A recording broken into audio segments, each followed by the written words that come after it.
Protes bukan hanya tentang demokrasi. Mari komen dan proteslah wahai masyarakat. Kebebasan berpendapat harus dijunjung tinggi. Selamat datang di Protes Masyarakat.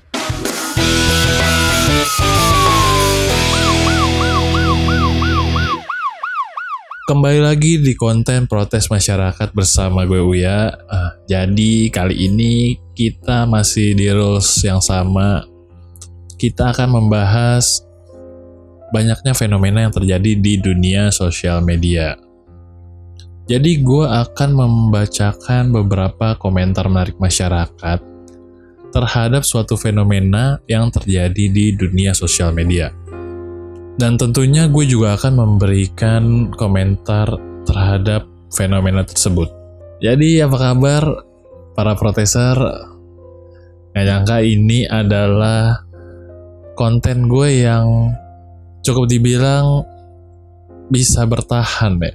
Gak nyangka bisa nyampe juga gue 10. Tadinya gue kira paling sampai paling 5, 7. Ternyata apakah ini passion gue? Passion. Gimana nih para proteser? Semoga kalian sehat-sehat aja ya. Kayak gue ya sehat lah. Gue akan mengawali konten ini dengan sedikit cerita.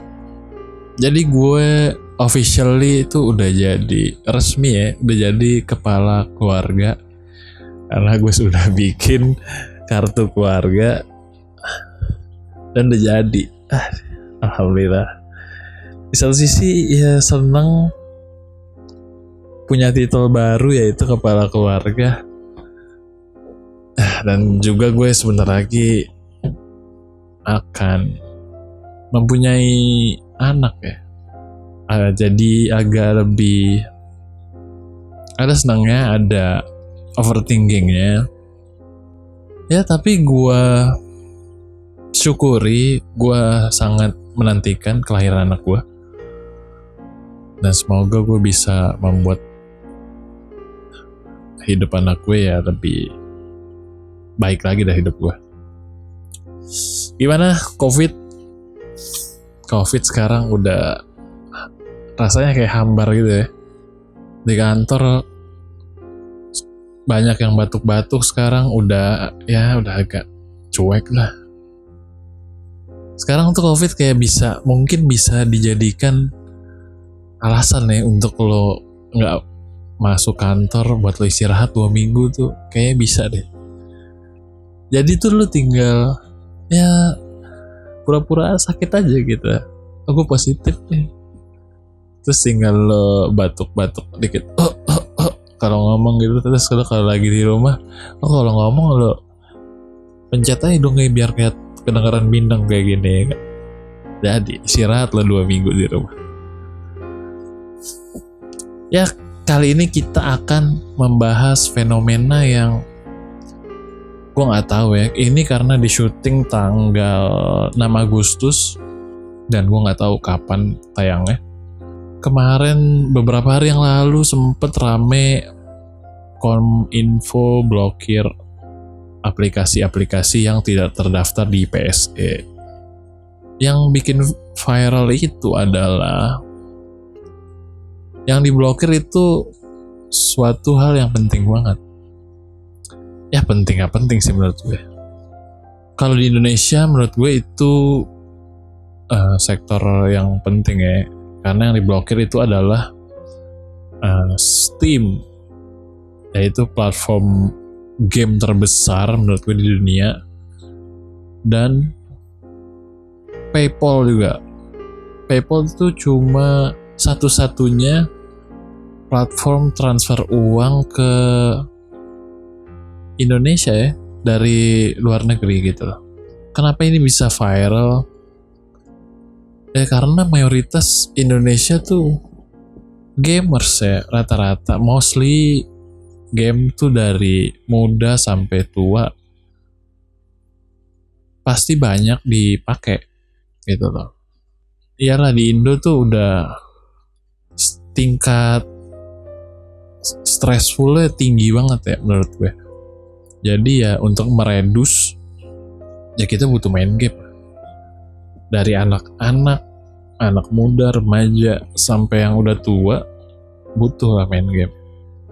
Sebelumnya gue jelasin dulu kenapa diblokir. Jadi tuh Kominfo tuh ada program PSE, dan di mana semua platform digital tuh harus mendaftar ke dalam PSE.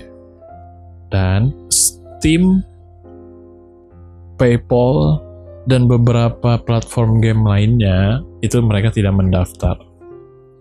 Kenapa bisa nggak daftar gitu loh? Nah, aku punya analogi tentang fenomena ini. Analoginya adalah, jadi lu misalkan lu tuh tinggal di suatu komplek gitu. Terus di komplek itu nggak ada tukang makanan yang enak. Ada penjual makanan tuh ada, cuma makanannya tuh nggak enak dan mungkin bisa dibilang beracun ya. Penjual makanan yang enak ada, cuma di luar komplek. Penjualnya bisa masuk nggak? Bisa, penjualnya masuk. Cuma penjualnya itu harus menitipkan identitas ke satpam komplek tersebut. Yang mana satpam kompleknya itu dia adalah pengelola penjual makanan yang ada di dalam komplek. Yang mana makanannya itu nggak enak dan mungkin beracun. Dan satpamnya itu udah tua, jadi kompleknya itu rawan kemalingan. Kayak gitu. Satpamnya juga sering kemalingan. Satpamnya tuh sigap kalau ada pengelola komplek doang yang datang. Sigap tuh dia tuh pasti. Ya kayak gitulah analoginya. Dan ada beberapa pertanyaan di dalam otak gue. Yang pertama adalah, apa akibat yang terjadi dari fenomena pemblokiran tersebut? Yang pertama pasti mental health issue para gamers dan para freelancer pasti melonjak tinggi. Yalah, stressful di Indonesia, apalagi Jakarta tuh tingkat stressfulnya karena macet aja tuh bisa ditahan tuh udah syukur gitu. Apalagi udah macet-macetan di jalan, pulang nggak bisa main game. Aduh, weekend mau ngapain ntar? Apaan aktivitas lu di weekend kalau nggak main game gitu? Lu mau bikin konten? Jangan, ntar gue sepi kontennya. Ntar pada bikin konten semua, nggak ada yang nonton. Terus, apalagi akibatnya, tentunya para freelancer tuh nggak bisa dapet klien lagi ya dari luar negeri. Karena PayPal itu ya salah satu alat pembayaran dari luar negeri gitu loh, untuk convert uang kayak gitu. Terus akibatnya adalah banyak mimpi anak-anak muda yang pengen jadi streamer game yang pupus gitu mimpinya. Anjing, gue salah satunya lagi. Padahal tuh pupusnya tuh karena nggak mampu beli PC ya, yang spek dewa aja sih. Karena diblokir ya pupus lah impiannya. Jadi gue berpikir juga, untung gue nggak beli PC sekarang. Kalau ujung-ujungnya diblokir buat apaan gitu lah. Itu alasan aja sih.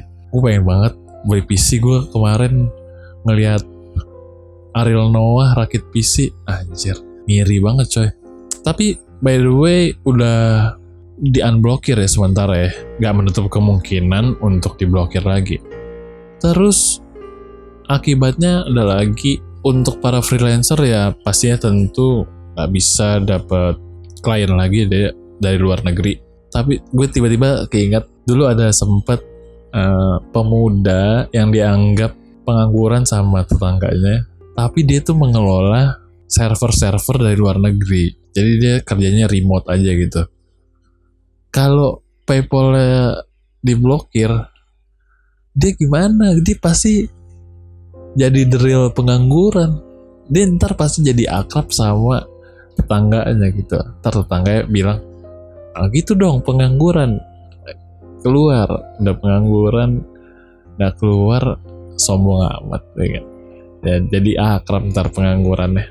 Terus pertanyaan kedua gue adalah, apakah ini pengalihan isu? Nah, pengalihan isu ya mungkin, tapi menurut gue ini pengalihan isu apa gitu loh. Karena kalau isu tentang pembunuhan polisi itu udah ketemu kan tersangkanya. Ya walaupun terlalu lama sih itu, dan TKP-nya juga udah diobrak-abrik. Mungkin ini isu Habib yang udah bebas ya, bisa jadi ke situ.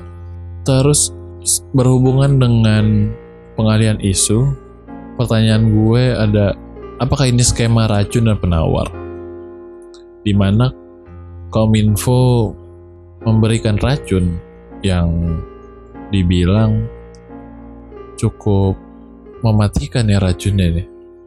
Dia mengeluarkan racun pemblokiran terhadap game dan alat bayar. Dan nanti ada seseorang yang menjadi pahlawan, dia tuh menjadi penawar ya gitu. Gak menutup kemungkinan sih, karena ya sebentar lagi pemilu. Mungkin akan terjadi 3 periode, we never know. Terus pertanyaan selanjutnya di otak gua, banyak gak sih aset di dalam Steam, di dalam platform game itu?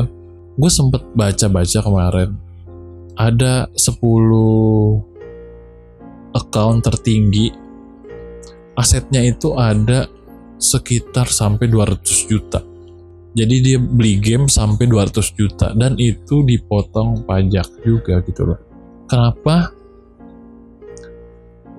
Steam tuh udah sekitar 10 tahun ya di Indonesia. Tapi kenapa baru sekarang gitu? Nah, itu yang jadi pertanyaan. Kenapa baru sekarang harus daftar ini itu? Kan jadi pertanyaan gitu lah. Terus berapa banyak kayak pengguna aplikasi yang diblokir gitu. Kalau dari gue nggak tahu pastinya berapa ya, cuma pasti semua kalangan tuh kalangan ya high end lah, karena itu game berbayar. Mostly ya mungkin dari 200 juta mungkin 12 juta orang, 15 juta, 20 juta. Ya gue nggak tahu deh, karena krusial sih menurut gue, game itu penting. Dan kenapa tuh game yang diblokir gitu loh? Coba kalau yang diblokir tuh institusi pendidikan tuh, seneng tuh anak-anak sekolah. Selanjutnya adalah siapa yang setuju dengan pemblokiran ini? Yang setuju tuh pasti mungkin orang tua ya, pasti setuju ya. Bisa jadi ini adalah petisi dari para orang tua. Nih anak gua main game mulu nih, gua mungkin bisa nih lapor Kominfo ya supaya diblokir. Tapi sekarang tuh game itu bisa menghasilkan uang juga gitu loh. Jadi kalau orang tua tuh ya 50-50 lah. Mostly kalau mereka tuh udah punya Steam, mereka tuh bisa mengalokasikan game itu menjadi uang kayak gitu. Yang dirugikan adalah siapa yang dirugikan? Yang dirugikan banyak lah kalau diblokir. Warnet, toko komputer tuh pasti nggak akan laku tuh toko komputer. Iyalah, siapa yang mau main game apa gitu loh? Lu mau main game HP aja paling bisa. Terus warnet tuh semua gamenya dari Steam gitu. Pasti mereka banyak yang bungkus ya kalau sampai Steam diblokir. Terus kemarin juga sempat kontroversi game slot, game judi online. Mereka daftar, itu aja namanya udah judi online deh. Dimana itu adalah, kalau dianalogikan itu makanan beracun deh. Cuma ya makanan beracunnya yang mengelola ya satpamnya. Ya gimana mau diblokir? Sempat ada pembelaan, itu bukan judi online, itu cuma main game gaplek biasa.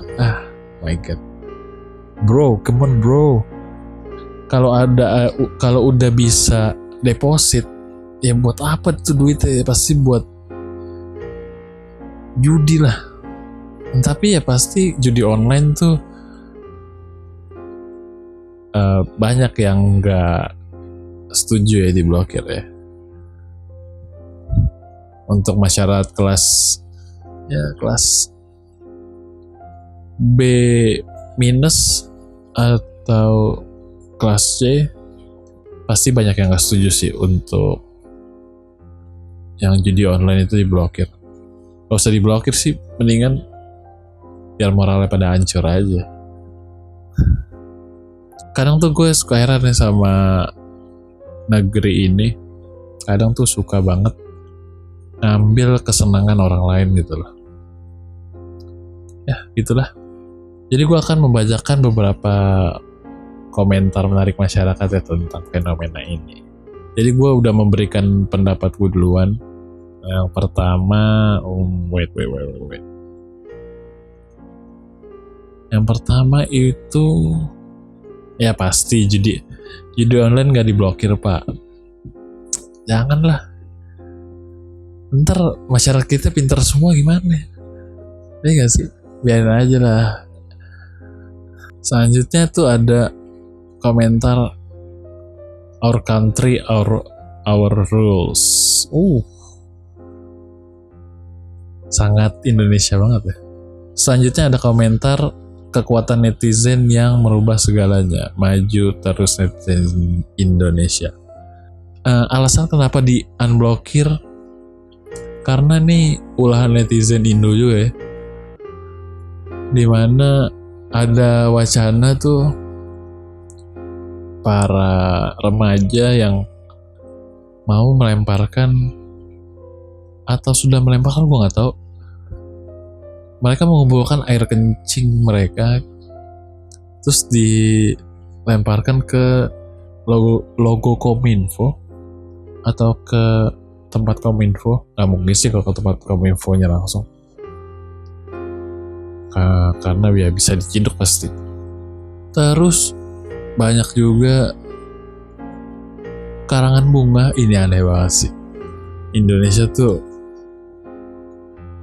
unik-unik sih cara protesnya. Mengirimkan karangan bunga yang kata-katanya tuh aneh-aneh tuh. Ada yang bilang terima kasih sudah membunuh mimpi kami gitu. Ada dari warnet juga cuy, terima kasih sudah mengikis UMKM. Ada juga dari perusahaan VPN yang berterima kasih. Oh itu bangsat banget sih. Terima kasih pak, berkat bapak perusahaan VPN kami laku. Anjing. Dan juga websitenya Kominfo tuh dihack ya. Sehari tuh bisa jutaan katanya. Jadi selain ada aksi penyiraman air kencing dan karangan bunga itu, netizen juga beraksi untuk menghack apa sih bahasanya? Untuk ngehack website Kominfo. Dari laporan tuh sehari bisa jutaan hack ya ke website-nya. Padahal website-nya dibuat seharga 1 triliun. Anjir, 1 triliun. 1 triliun tuh banyak anjir. Website biasa aja tuh bikin paling berapa sih? 1 juta, 2 juta. Paling mahal 12 juta.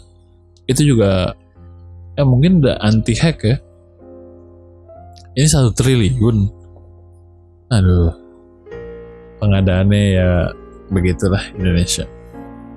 Ya rata-rata tuh komentarnya pada minta diblokir juga ya situs judi online. Ya sekarang kita geser ke topik kesehatan ya. Cacar monyet tuh udah masuk juga ke Indonesia. Buat kalian stay safe. Kalau ngeliat orang yang mukanya udah bento-bento, ini yang lu cabut aja deh, jangan dideketin. Dan gak lucu juga ya kena cacar monyet ya. Cacar monyet serem cuy. Lu kayak bisul cuma nggak pecah gitu loh, gede gitu. Ini semoga kalian sehat-sehat aja. Sekali lagi gue mau berterima kasih yang udah nonton video ini sampai habis. Gue senang banget sudah bisa nyampe ke episode 10 ya. Semoga gue bisa lebih konsisten lagi ke depannya. Dan sekali lagi gue mau berterima kasih, respect gue sama kalian yang udah nonton video ini sampai habis. Apalagi kalau kalian di subscribe channel gue, di like, maybe share, ya serah, whatever lah. Jadi intinya ya gue mau berterima kasih kepada kalian. Ya sekian aja lah konten protes masyarakat kali ini. Sampai jumpa di konten protes masyarakat selanjutnya. Bye-bye.